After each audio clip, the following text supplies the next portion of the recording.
सबही बेहाल और पस्त हो, मारा पटक के जे कहे 15 अगस्त हो। यह मैं नहीं, बनारस के एक कवि ने कांग्रेस की जब केंद्र में सरकार थी तब 15 अगस्त को यह कविता लिखी थी और आज के अखबार में छपी थी। आज अखबार में लोगों ने काफ़ी पसंद किया था और कवि के इस देश प्रेम को बहुत सराहा था, क्योंकि लोग समझते थे कि इन्होंने आईना दिखाया है। लेकिन आज अगर आप इसको कहेंगे तो कुछ लोग बुरा भी मान सकते हैं। इसलिए अगर आज के संदर्भ में यह कविता वह कवि कहते तो कुछ इस तरह कहते कि सबही मदहोश और मस्त हो, कुछ ऐसन इस बार 15 अगस्त हो। इसलिए क्योंकि सरकार को थोड़ा सा सोहराते हुए कविता कहते। अभी मैं इस लाइन पर यह जो मैं आज 15 अगस्त हो, उसी लिए मैंने यह कविता याद आ गई बनारसी की। अब नहीं है वह कवि कि सबही बेहाल और पस्त हो, मारा पटक के जे कहे 15 अगस्त हो। यह कविता मुझे अनायास याद आ गई, लेकिन इसके बाद मुझे लगा कि आज का कवि अगर कहता तो कहता कि सबही मदहोश और मस्त हो, कुछ ऐसा अपन 15 अगस्त हो।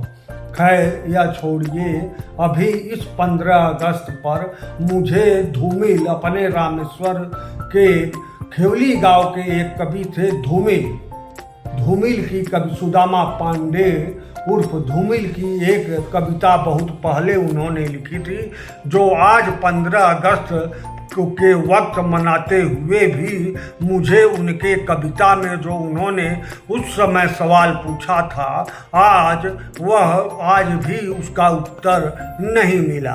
उनकी कविता थी कि एक आदमी रोटी खाता है, एक आदमी रोटी कमाता है, लेकिन एक तीसरा आदमी भी है जो रोटी न खाता है न रोटी कमाता है, बल्कि रोटी से खेलता है। यह वह तीसरा आदमी कौन है, इस पर हमारे देश की संसद मौन है। यह हमारे धूमिल जी की कविता थी। उस समय भी देश की संसद मौन थी, यह नहीं बताती थी कि वह तीसरा आदमी कौन है जो रोटी से खेलता है। तो उसका जवाब अब समझ में आ रहा है कि वह तीसरा आदमी जो न रोटी कमाता है न रोटी खाता है, बल्कि रोटी से खेलता है। इस सवाल पर आखिर संसद क्यों मौन है? यह इसलिए कि वह तीसरा आदमी कौन है, इस सवाल पर संसद मौन है। इसलिए मौन है कि वह तीसरा आदमी जो रोटी से खेलता है वही संसद सदस्य है, वही सांसद है, वही संसद में बैठा है। तो कौन बताएगा धूमिल को? उस समय भी नहीं बताया, आज भी बताने वाला नहीं है कि कौन है वह तीसरा आदमी जो रोटी से खेलता है। वह तीसरा आदमी संसद सदस्य है तो क्यों बताएगा कि वह तो मैं ही हूँ, जो न रोटी कमाता हूँ न खाता हूँ, बल्कि रोटी से खेलता हूँ, इसीलिए यह संसद सदस्य हूँ। आपको लगेगा कि 15 अगस्त के पावन पर्व पर मैं इन कवियों को याद कर रहा हूँ, चकाचक बनारसी या साण बनारसी या कोई भैया जी बनारसी, शायद यह भैया जी बनारसी की कविता थी कि सबही बेहाल और पस्त हो, मारा पटक के जे कहे 15 अगस्त हो। आज एक कठबैठिया की कवि है, कोई लड़की है कोई जो बिहार की है, वह सरकार के खिलाफ कठबैठिया यूट्यूब या इस पर चैनल पर बनाकर तमाम तरह से वायरल करती है, तो उसके खिलाफ FIR दर्ज कर दिया जाता है। नहीं, हमारे बनारस के यही कवि हुए हैं भैया जी या बनारसी या तमाम ऐसे कवि हुए हैं जो सरकारों की बखिया उधेड़ देते थे, लोग उन्हें पसंद करते थे।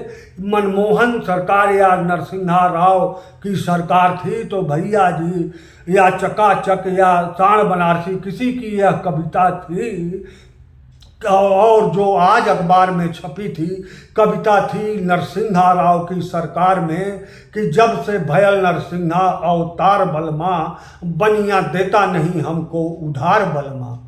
और खूब सराही गई थी।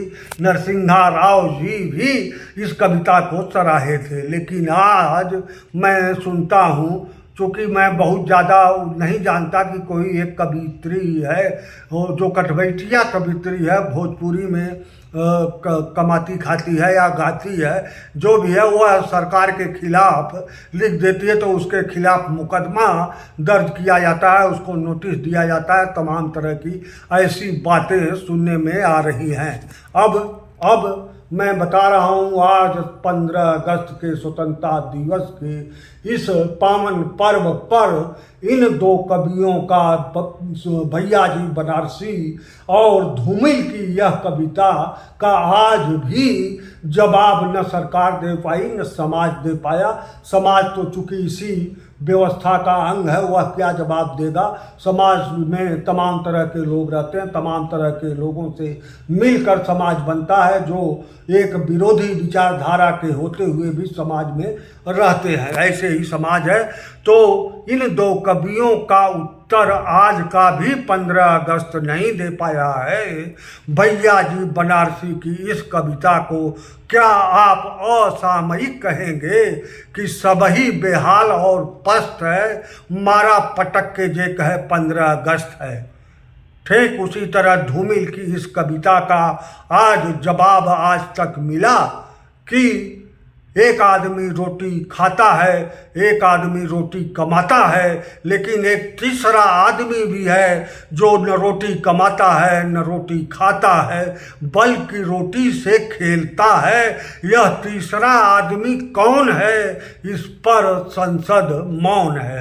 इन दोनों सवालों का उत्तर आज भी स्वतंत्रता दिवस के अवसर पर हमें नहीं मिला, बल्कि सवाल के जवाब में सवाल किए जाते हैं। अभी संसद का सत्र आप देखिए, सवाल मणिपुर पर हो रहा है, जवाब मिजोरम की आ रही है, और सवाल गरीबी बेरोजगारी का होना चाहिए तो जवाब कलावती का आ रहा है।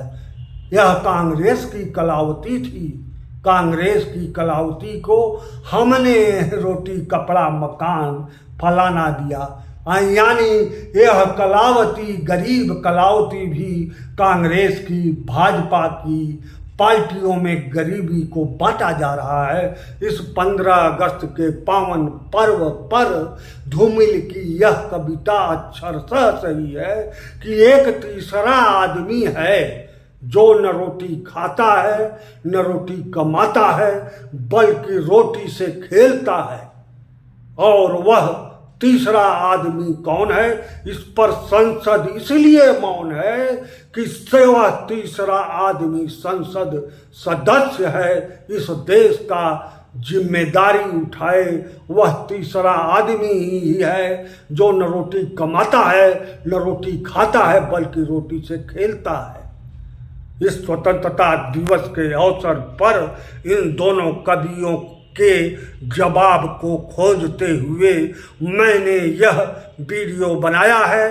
और मेरे लिए गरीब कलावती सिर्फ गरीब कलावती है, वह न कांग्रेस की कलावती है न भाजपा की कलावती है, वह सिर्फ गरीब कलावती है।